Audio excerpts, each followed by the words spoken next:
I learned that the real value, both for me and for the clients and the marketplace as a whole, was in figuring out what the highest leverage things that I could do were, and not just getting paid based on the hour or based on the activity, but actually getting paid based on the result. Hey, I'm Joe Fier, and welcome to the Hustle and Flowchart podcast. This is where we talk all about building businesses so they give you the freedom and fuel for your life. I'm not here to help you build a billion-dollar business, but I am here to help you create a business with systems that work for you so you can make more money than you need just by working part-time. You know, I was a chronic hustle mode kind of guy, and I want to share my experiences and mentors I've met along the way to help you reframe things to be the most effective as an entrepreneur.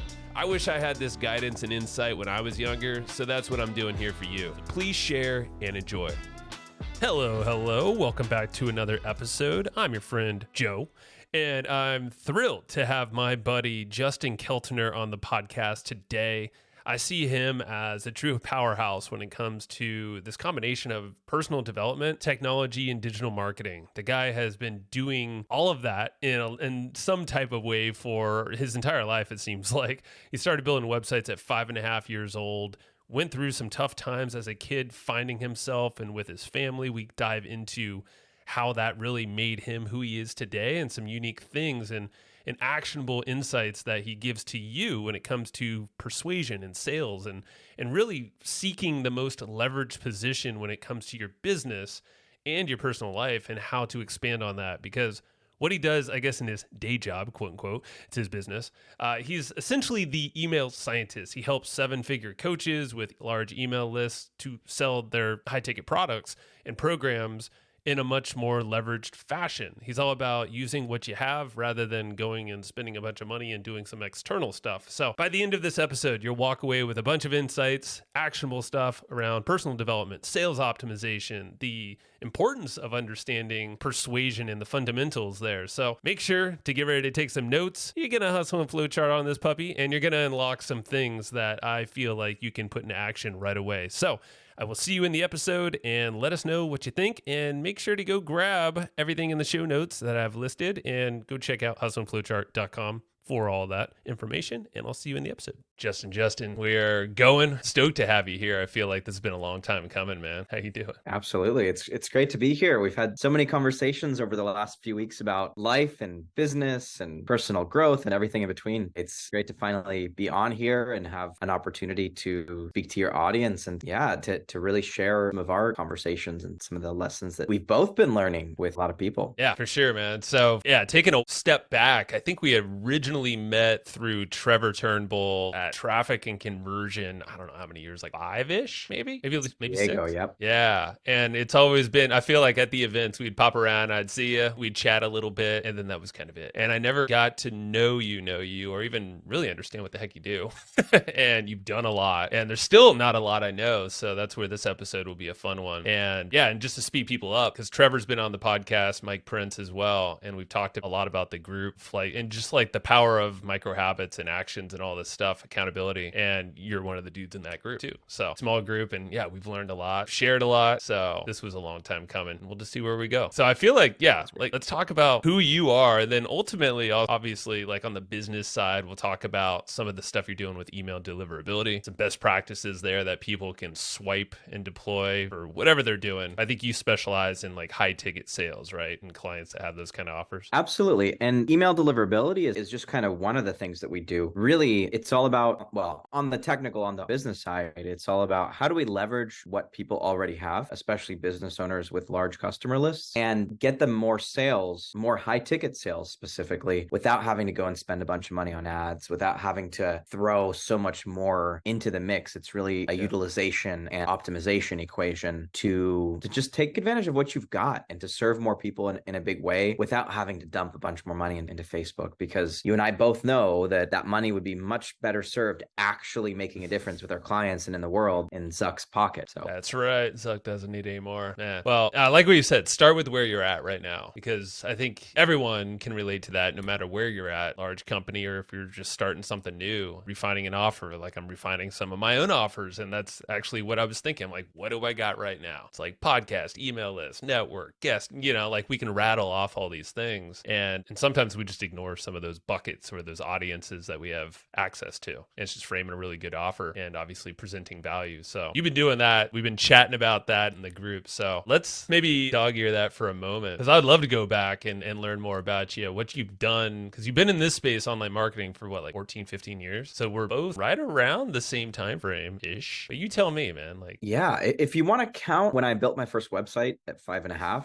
I think it was at closer to about 26 years. So that works. I might have a couple of years on you, Joe. 5.5, dude. What were you using back then? Yeah, front page. Front page. Okay. 7. Yeah, this is before. I mean, it was even pre-tables. For those of you nerds here, I won't get super technical, but like, I guess it did use tables, right? It was like the original internet, right? Where you tables the format, but you used a program like Front Page. It was even before Dreamweaver, where you would like just lay stuff out on a page and it would format it for you. That was before I learned to code. Dude, tables always would make my brain hurt, man, back in the day. But I did learn Front Page and a little bit of Dreamweaver. Yeah, dude. I know that like opened up probably so many things for you, because you are very, like you code stuff. I mean, you have a broad experience, but 5.5, that's a hell of a time to start. So where do you go from 5.5? I guess it's all up from there. I guess. I mean, there were a lot of ups and there were a lot of downs. There was a lot of, I guess you could call it ego growths and then ego deaths, because my childhood was interesting for sure. And I'm happy to get into some of that. It was one of those things where sometimes on the surface, everything seems kind of totally fine and kosher, but then really go a little bit deeper and there's a lot of stuff happening. But I started that sort of journey in online marketing very young, because my dad was actually building his mortgage business around that time. It was like 96, 97. And he had started using Front Page, and he actually showed me how to use it as well, and made sure that I made every single keystroke myself to really learn the ins and outs of it. So I learned Front Page. I built that website when I was just barely walking around, barely talking, and then did go on to teach myself how to code. And eventually I started learning about business. Had an e-commerce store when I was 15, when I was still in high school. Actually built and sold lasers online. That's how I first learned real online marketing, like after just the website development. So it was kind of like, you could say that I'm a website designer turned coder turned marketer turned business owner and consultant. I think that's a smart way to grow up and learn a lot of that. I mean, you got your hands dirty at a young age, and props to your dad for having you, I don't know if you liked it at the time, but forcing you to do every keystroke and really learn the ins and outs of, I mean, how everything is built now. I mean, everything is built on that kind of architecture. It's changed over the years, but you understood it at an early age. So what was that website? So was that wasn't lasers at 5.5, but like, was that just like your favorite band or something? That's what it was for me back in the day. It was called Linkspinks, Exciting Adventures, and it's probably still on archive.org if you guys want to embarrass me and try to go and dig out. Flash it on maybe screen. I need to do like a little post about that and see if I could find it and just kind of laugh at myself a little bit. But yeah, it was called Linkspinks. I came up with the name, and no, I loved it. I loved doing things with the computer. I was the kid who, growing up, they could never get me off the computer, and that was like the worst punishment that my parents could possibly do, was say, "You're banned from using the computer, Justin." I'm like, no, what do you mean?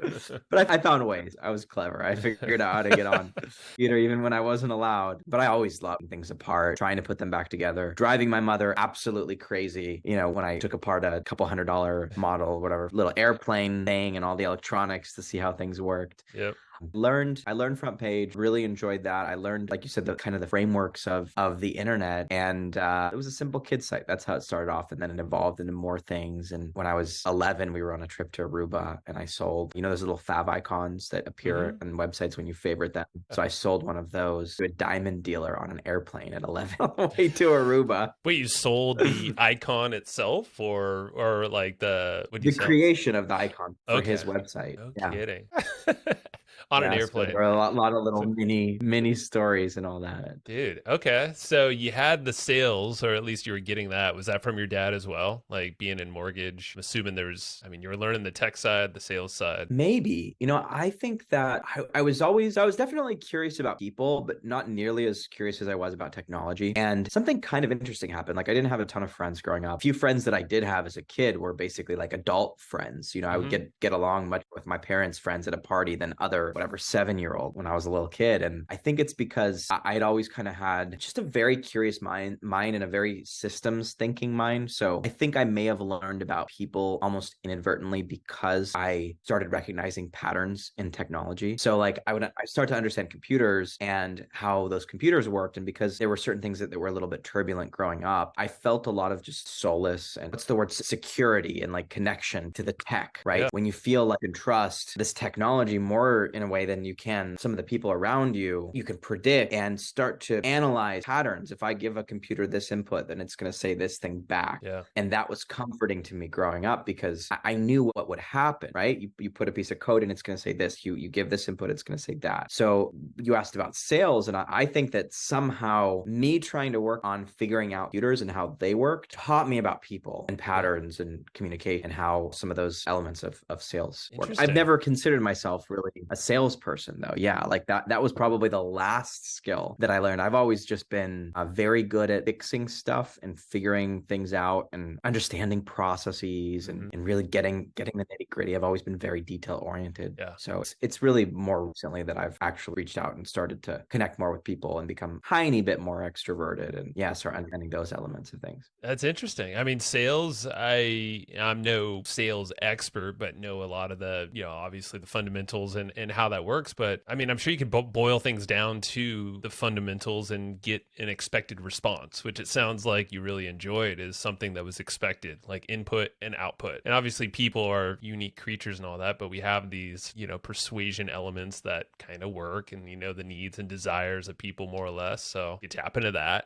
for the sales side of things. So it's interesting. Yeah, it's like you approach it with this computer mind, this programming mind, and you could apply it over here to people in a way. And I guess a sales funnel more or less is kind of that.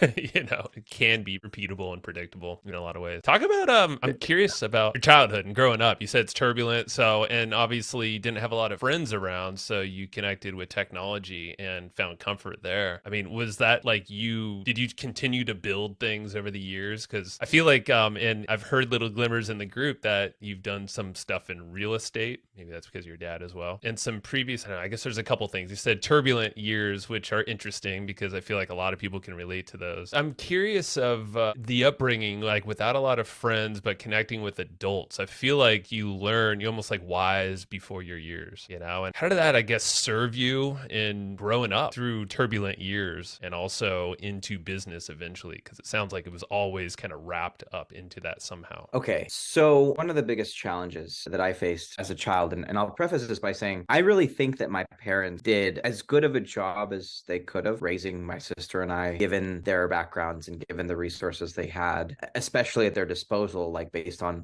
their own childhood and based on the things that they had to go through. With that said, my dad has always struggled with alcoholism, as well as my mom with gambling, with other addictions, with codependency in between them both. And so my parents weren't as emotionally connected to me as perhaps they could have been. And so that was probably part of the reason that I found so much of a reprieve in having that connection with the digital world, right? That was something that was predictable to me. That was something that was easy to understand. That was something that was reliable, that I knew that I could count on. Because even though my parents did give us all the physical things that we needed, right? The gadgets and the phones and trips and all of those things, there was always that lack of maybe being there in the way that could have served us better.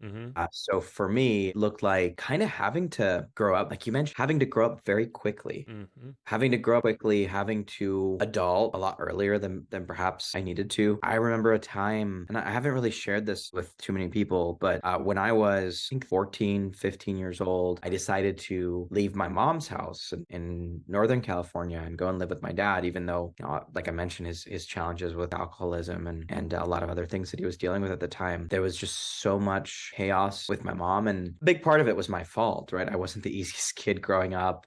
I was very rebellious. I would run away from home and skipped school to the point where they were like threatening to take us to court because I just wasn't showing up because I was bored out of my mind. I mean, I already knew most of what they were teaching, if not more, and it just didn't make sense to spend however many hours a day in class. And so I was a rebellious little kid, and I think I wanted to get attention, and my mom, didn't like that, and she didn't know how to deal with me. So finally, I just said, you know what, screw it, I'm out. I went to live with my dad, and there was a time where we were living in a little town most people haven't even heard of called Silver Lakes, it's near Victorville in Southern California. And we had a house actually on the lake there. There's an interesting story about how this guy named George, who was basically homeless at the time, but for a while living with my dad and I don't know how that ended up happening, but he taught me how to sail on this lake in a catamaran. This was like I was 14, 15 years old. We had a catamaran that was basically just parked at our house. It wasn't even our boat. But one of my clients, I had a computer company called High Desert Computing at the time. And I had this client, Bob, who was an older gentleman. He lived there in Silver Lakes, and he had a boat. He was paying the HOA to store this boat on land somewhere. And he realized, we lived on one of the fingers of the lakes. And he's like, oh, I could just,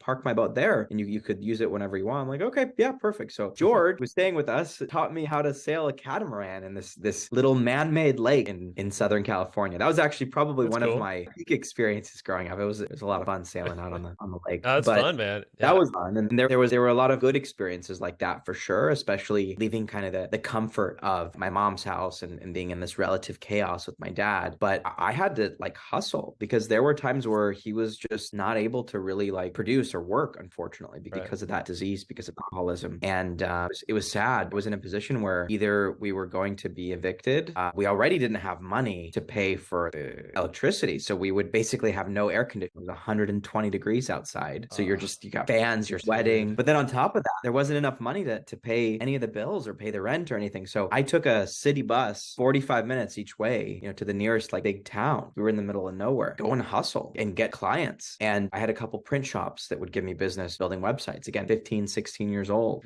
And would go and like door to door. And you mentioned the sales part earlier. Like I learned it because I had to. And we were literally in a position where we would have been on the streets if I didn't go and actually hustle and make shit happen and help to pay for things. Dude, so you did learn sales that was a little bit of the chaos. Yeah, no, I get it. I see it now more so that's the hustle mode, right? Like it's like Alex Hormozy talks a lot about this as well. It's like you got to have like this reason why, the sales, and usually it's this like burning need or anger, whatever it is. In this fact, it's you could have been homeless. You obviously didn't have electricity in Victorville and that around there. It gets very freaking hot. Holy crap. Okay, so you were hustling like crazy. This is where your dad was doing the best he could, but obviously tough position there. Did you stay there or was this like already at 15, you were already making moves? So it's like, what do you do from there? I was kind of back and forth. I was all over the place, actually. I think I was maybe living with my dad in total for on and off for about a year and a half, 2 years. I actually did a year of high school online.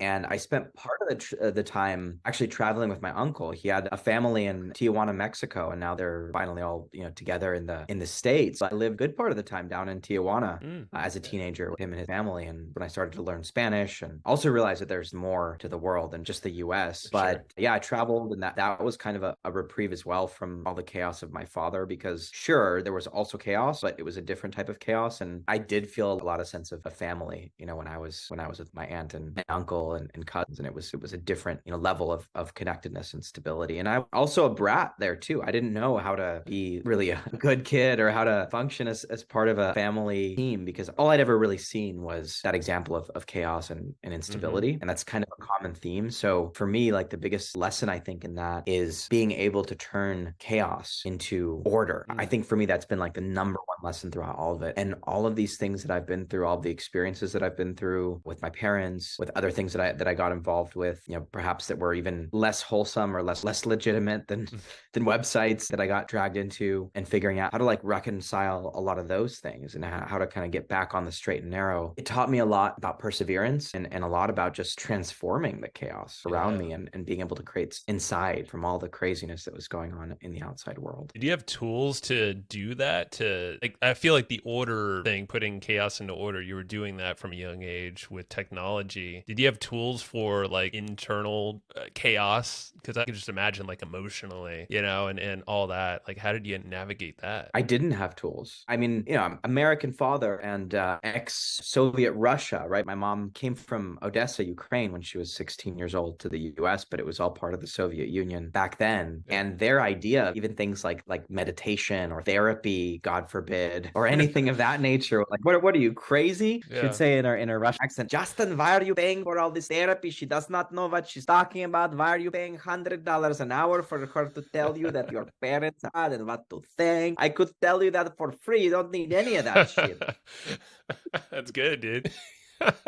Wow. Yeah. I mean, old times, right? In Russian, they're hard. They're tough. Maybe their cold plunges were okay though. I don't know if you were doing that back then. I'm just kidding. I wasn't. No, all the personal development stuff. I mean, that kind of started when I was maybe 17 years old, and I took my first personal development seminar. It was called the Landmark Forum, and then proceeded to finish a lot of the curriculum. Actually, I think pretty much all the curriculum that Landmark had, and there were other things that I did along the way as well. I started also getting involved in a lot of like marketing events, and that's how I fell into working with coaches, was because I was on this journey to really heal myself and to reach that next level myself. And that is what got me working with those people, because I realized, wow, these coaches, these consultants, really, transformational, people, transformational thought leaders, they had helped me so much to just deal with and process the things that I was dealing with, and to give me the tools that I needed in order to succeed and in order to really have the life that I want. And so I really want to give back and help them as well with their businesses. For sure. And I got to say the same thing, man. Like, the more personal development I got into, and I kind of found it through clients, and there were coaches, a lot of the similar clients, we have shared some. And also it's just that phase. Yeah. Like, you're into personal or coaching. I mean, it's personal development's kind of wrapped up into it. There's techniques. I used to learn that from making sales videos for people. Like, oh, interesting. Take me down a rabbit hole and learn something new. Breath work came out of there. Yeah. A lot of meditative practices, all that stuff, which, I mean, it's so cool if you could pair up a service or whatever into a personal development type of practice. I mean, with your email stuff, I know you cater to a lot of coaches now, with what you're doing. And it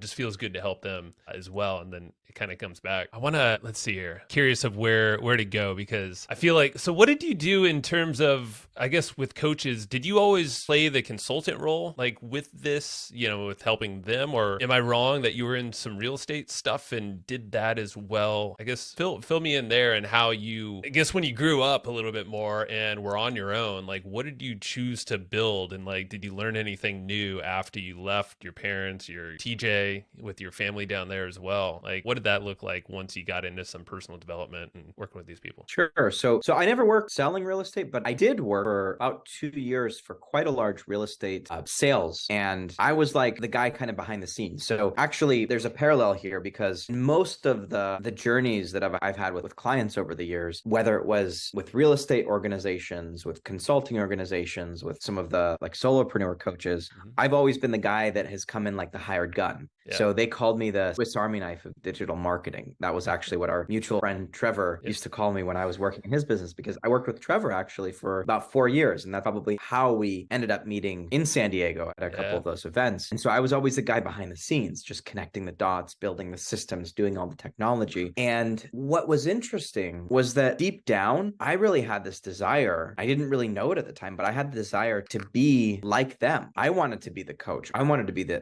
thought leader. I wanted to be the one saying amazing things, creating content, changing people's lives, like I'm beginning to do now. And the personal development work that I did really helped me realize that was truly a desire of mine, and that's where I wanted to go. So the more I started working on the therapy and the NLP and the seminars and the personal growth and working with coaches, and I've invested over the last decade well over $100,000 in coaches and trainings and workshops and everything related to that. And yeah, some of it's been BS. There's unfortunately a lot of charlatans in the world that are peddling nonsense. I don't regret any of the money that I've invested in it, because it's created an environment where just this year, between my partner and I, we're probably going to close $500,000 to $1 million of sales. So that wouldn't have been possible with the mindset that I had even 5 or 10 years ago. Now, the other thing that was happening simultaneously was that I started going from just being the guy, the technician that like hit the hammer on the nail, fixing specific problems where people are like, oh, go fix this problem. And then you're like the dancing monkey and you go in like the thing and you only make money when you're actually doing the activity. Slowly, I learned that the real value, both for me and for the clients and the marketplace as a whole, was in figuring out what the highest leverage things that I could do were, and not just getting paid based on the hour or based on the activity, but actually getting paid based on the result. So this all transformed into a lot of what I'm doing now with email marketing strategy and deliverability, because I started working with people with very big email lists. So in some cases, their email list was 10, 15, 20, all the way up to hundreds of thousands of people on the list. And one of the highest leveraged activities that I discovered as I was working with these clients was solving the problems that they had around their deliverability. Because what does deliverability mean? I know that gets kind of technical, but that's this whole aspect of you've got a big email list of your subscribers, but email isn't a guaranteed service. So what does that mean? Well, you send a letter through the mail, you pay the 49 cents or whatever it is today, and the letter gets delivered. It's pretty much a guaranteed service. Yeah, sometimes things get delayed, sometimes they get lost, but 99.999% of the time, your letter is going to get through to that person at some point relatively soon. With email, people think that it functions like that. It doesn't function like that at all. In fact, you're lucky if you get 15 or 20% or 30% of people to actually open your message. So what I discovered with Trevor, with Kim, who's also a mutual client of ours,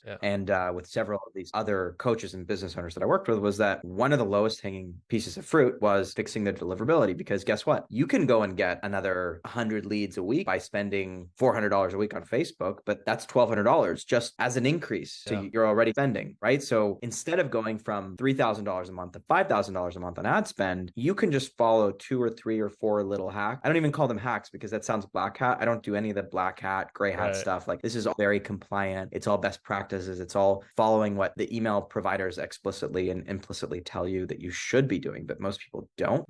And also understand patterns and analyzing what you've already done to say, okay, what's working? How do we split tests to see what's actually going to function and what's not? And so we follow those threads. We take the low-hanging fruit and we make those optimizations first. And people are able to, in 15 minutes of making some changes, save themselves from having to spend an extra $1,000+ every single month, or 5,000 or 10,000, because they're optimizing what they already have, their existing list, and they're getting more out of that list. And that's kind of how that thing as an offer came to be. And then of course we have other parts of it. And how do we optimize the content? How do we segment our audience? That's kind of the story of how I got into that. No, it's a great lesson to everybody. Anyone listening here is find that highest leveraged activity, that thing that you can, I mean, that is your offer, right? Like, you can lead with that offer no matter where you're at now. You're giving a result, or you're selling the result. It's paradise rather than Hell Island. I think it's Travis Sago talks about. It's like, instead of selling more work, or, hey, you got to spend more it's like, no, we're sitting on maybe a leaky bucket. And you're essentially coming in there. And I've seen your offer too. And this is something where when you were creating it, I thought it was interesting because it wasn't that long ago where we were talking about stuff and kind of going through your existing offer, and it looks wildly different.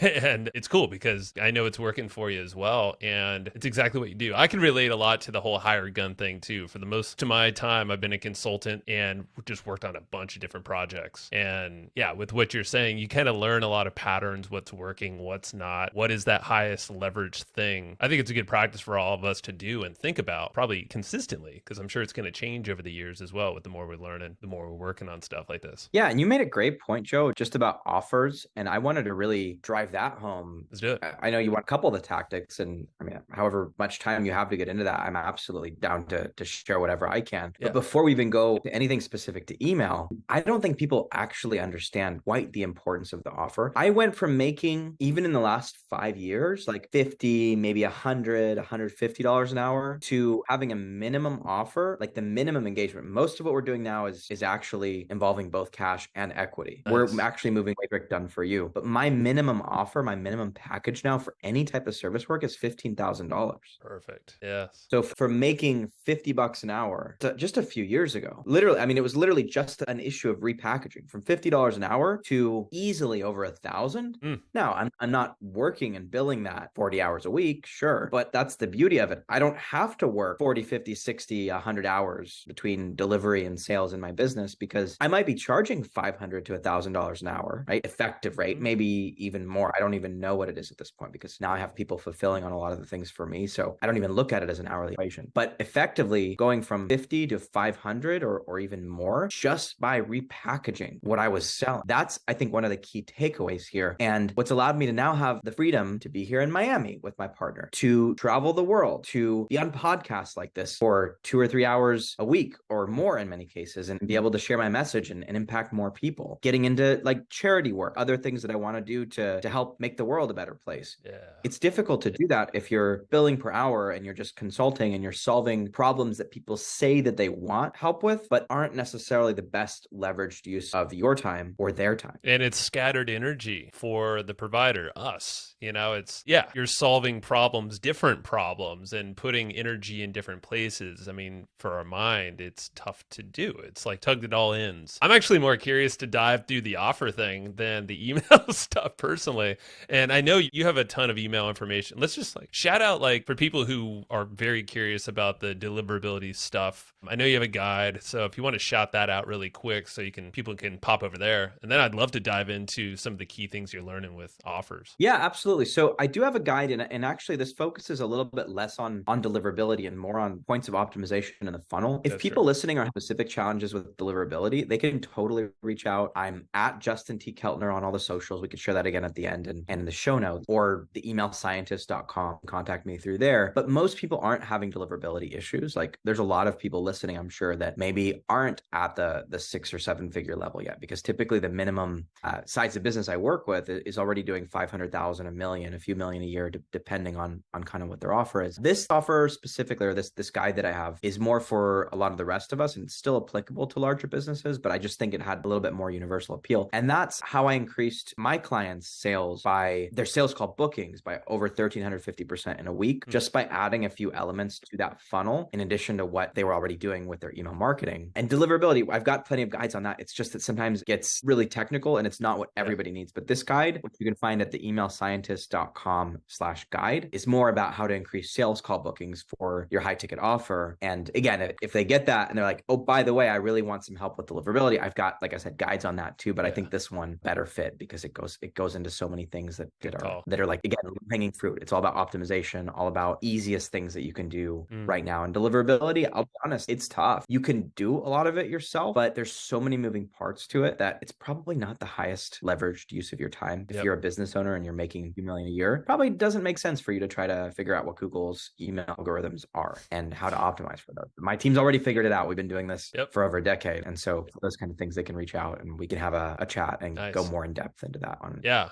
Yeah, definitely, man. And that's the end of my little mini pitch. But. Mini pitch. It's all good. Oh, I figured, there's people listening. People are going to want to go take a stab at that. So go ahead that way. Link in the show notes and all that stuff too. Let's go back to the offer, because I think it's a big transformation moment for you. You said in the last 3 to 5 years. I mean, it's all about the offer. And that's the case with everything. You go to a startup and they talk about that's VC funded or whatever. It's all about the product. That's their offer, the core thing. Same with any online business. Like, what is your offer? That's how people are going to see you. So I guess, what are some of the mistakes you were making? And then what did you learn in the last handful of years when constructing your offer? So I would say one of the mistakes that I was making was really around thinking that I needed to do what people thought that they needed in their business. As in, it's the whole like dancing monkey syndrome, right? Mutual friend Roland Frazier talks about this, where you solve these like little problems, these technical problems, and you're only making money when you're doing the work. And more importantly, that level of a problem, like we were discussing earlier, is small enough so that you're just getting enough money, because you've got this, it's economic theory, right? There's going to be thousands of people that can do that same thing, whether they're in the US, whether they're in other countries. They can set up a DMARC record for email. There's a lot of people that can do that. There's a lot of people that build a website. There's a lot of people that can design a landing page. And so if you're just looking for clients based on them saying that they have a certain need, like, oh, I need somebody to design a page, not only are you coming in at a level that is much lower impact than what you could be doing, but you're also competing with this huge marketplace of other consultants, of other vendors that are selling that exact same thing. So you don't have any uniqueness to your offer. But if instead, like in my case, I'm going out and I'm doing partnership outreach, I'm doing cold outreach, I'm getting a hold of people based on problems that I see that they might not even know that they have as far as the technical details, but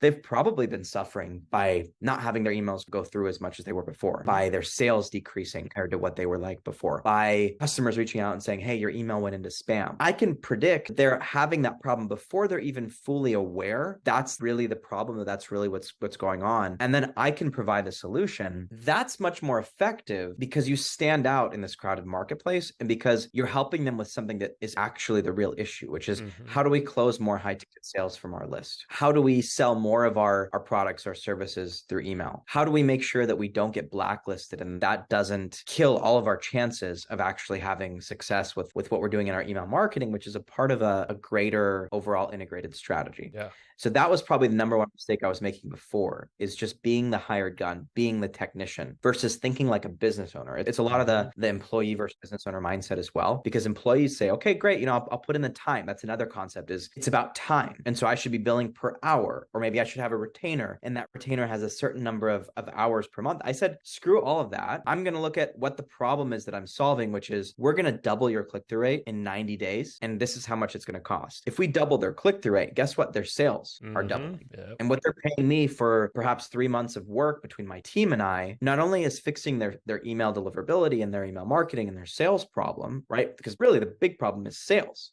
They want more revenue. So not only are we fixing that problem for the short term, but we're also fixing it for the long term. And now they've paid the 15 to 25K, depending on their business, to handle all those things. And sure, we'll probably make them that 20, 30, 40K back in that 90 days. Yeah. But more importantly, in the next year, they're going to get 3, 5, 10X or more return on their investment. It's just going to keep compounding because every one of these things that it's a force multiplier. It's something in their funnel that we increase it by a fraction of a percent now. And in the long run, compounded over 1, 2, 5, 10 years in their business, that's going to generate millions and millions of dollars in additional revenue because they fixed these things once. And now the system is a well-oiled machine. And now things are just happening. They don't have to worry about it anymore. I love the compounding nature of it and the fact that you're putting a time frame in there where they can make their money back, and you can probably show them the math on how that can work as well based on their offers and all that, kind of working backwards, but also future pacing and showing how much revenue you're going to bring to them. And I think this opens up, correct me if I'm wrong, to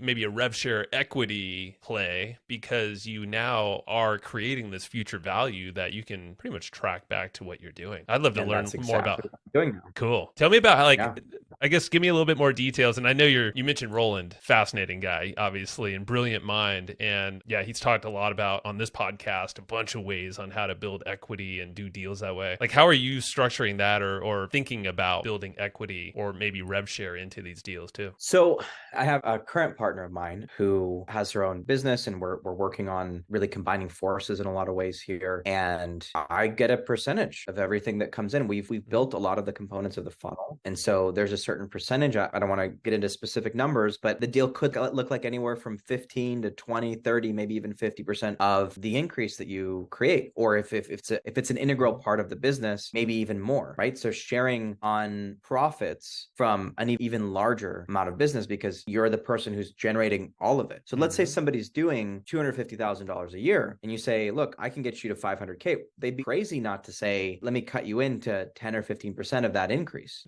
every year. So instead of that being a client pays you one time, let's say $20,000, you're creating $250,000 and then later $500,000 and then $700,000 of increased value. And they're paying you each year an increasing amount of money that's based on all that increase because you're doing things for them that they might not have been able to do before on their own. So specifically in this case, right, we're working on systems. We're working on setting up dialers to be able to automatically identify and then have our team call all of those leads that are come right. And we talk about this a little bit in the guide, but let's say that you are collecting phone numbers, which everybody should be doing. And again, I don't want to give too much away. They should go to the emailscientist.com/guide and get the guide, and they'll see some of the text messages and things that we incorporated into that funnel. But you add elements like that, like calling, like text messages, like actual follow-up, like real old school sales stuff. The irony is we're like on the cutting edge of sales technology. Nobody's doing this in the coaching space, yet we're using old school techniques It's true. But it's like forgotten art, right? Yeah. So we're doing things like that. And guess what? Now, instead of the email marketing being this sort of like passive thing that happens and it's just nurturing people on the back end, and then eventually when people want to buy, maybe they click a link, join a webinar and purchase, we're collecting phone numbers from everyone. We're getting them on the phone as soon as they come in, as soon as they click a link in our email, as soon as they engage and register for an evergreen webinar. And I've been devising all those systems behind the scenes to make that happen. So we're going to 5 to 10x her business in the next 2 years. Cool. Like, we're on track to that. So yeah, I'm happy to take 20 or 30% or more of that. And so is she, because of course, guess what? We're creating value that wasn't there before. We're creating revenue that wasn't there before from the same list without spending money on anything else. It's, again, leaky bucket, or things that just adding in these layers of engagement to increase conversions and value. And yeah, there's just text messaging. That's one of them. It's funny. Yeah. I read the guide. I will not give any more away because it's great. Because yeah, just text messaging alone. And I like the speed to communication and follow up. I think that's key. And you lay that out inside the guide as well. That goes for any business. It's like asking for information, follow up with them. Obviously get them on multiple modalities if possible and build value. That's where a core offer comes into play. And then you can get creative on the back end and see what that looks like and how to take that relationship. All right. Let's wrap here, Justin, because I think we covered a whole ton. I'm excited to see where this thing's going to go because I feel like you're on fire right now, and you have been obviously for a long time, but like this whole scientist of, feel like you're like the tech email marketing scientist. You've been hands-on forever, and now it's like rocket ship time, man. Kind of put the pieces together, and having a great partner always helps with that too. So kudos to you for collabing on that, because it's fun to co-create that kind of cool stuff. Totally. Yeah, catch Justin on LinkedIn. I'm doing reels now. You're giving a lot of content out. You do have your own podcast and stuff, but one day we'll fire that puppy back up. But I know you're doing a lot of guesting, so you're definitely giving a lot of content. So reach out to Justin for sure if any of this resonated. Absolutely. They can reach out to me. I'm happy to chat with any. We have a limited number of slots available for calls. So the first maybe 5 or 10 people from your show that want to really just do a funnel diagnostic and take a look at their email funnel and their sales funnel and see what's going on behind the scenes. Nice. Happy to do a few of those calls. The Email Scientist is where they can contact me, the emailscientist.com, the email scientist/guide if they want to download that. And then pretty much on all the socials, it's Justin T. Keltner, and we'll put that in the show notes for people as well. I don't bite. Feel free to reach out, have a conversation. I'd be happy to chat with anyone here in Sitcam. Well, dude, thanks for being open about your past and opening up, because that's awesome, man. And I think it helps a lot of people. I know it does. So I'm excited for you to keep growing and sharing, and let's keep the party going, man. So I know we'll be chatting more later. All right, buddy. Thank you so much. All right. That's what I got for you today. And remember, it's not all about living to work. It's all about working to live, if you need to do the work. But work can be fun, and it should be fueling for your life. So if you enjoyed what you just heard, if you got some nuggets of wisdom that you want to share, or you're just noodling on right now, please go tell others. The way that people find this show and how you can help others get their aha moments is through word of mouth. So if it is telling your friend, telling your family, sending an email to your list, writing a review, or whatever it might be, everything helps. So thank you so much for listening to the Hustle and Flowchart podcast, and I will see you next time.